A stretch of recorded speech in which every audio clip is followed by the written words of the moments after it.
अच्छा, क्या आप जानते हैं भारत में ऐसी कौन सी नदी है जिसे दक्षिण भारत में बिल्कुल गंगा माँ जितना ही पवित्र मानते हैं? तो चलो आज जानते हैं गोदावरी नदी के बारे में कुछ खास बातें। देखो ये सिर्फ एक नदी नहीं है ना? ये दक्षिण भारत की आप कह सकते हैं जीवन रेखा है और लोगों की आस्था का एक बहुत बड़ा प्रतीक भी। इसीलिए इसे इतना खास माना जाता है। तो कुछ जरूरी बातें हैं जो आपको पता होनी चाहिए। पहली बात तो ये है कि इसी नदी को दक्षिण की गंगा कहते हैं। क्यों? क्योंकि भाई दक्षिण भारत में इसका धार्मिक और सांस्कृतिक महत्व बिल्कुल गंगा नदी जैसा ही है। दूसरा, क्या आपको पता है कि ये गंगा के बाद भारत की दूसरी सबसे लंबी नदी है। हाँ, काफी विशाल है ये। तीसरा, इसका सफर देखिए।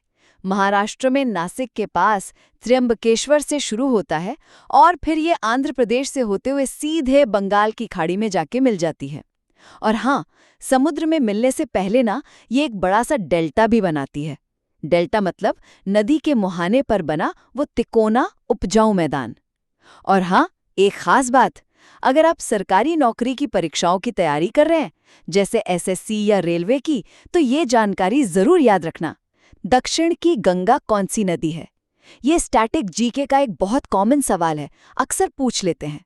तो कुल मिलाकर गोदावरी सिर्फ भारत की दूसरी सबसे लंबी नदी ही नहीं है, बल्कि दक्षिण भारत की सांस्कृतिक और धार्मिक पहचान का एक अहम हिस्सा है, जिसे हम दक्षिण की गंगा के नाम से जानते हैं।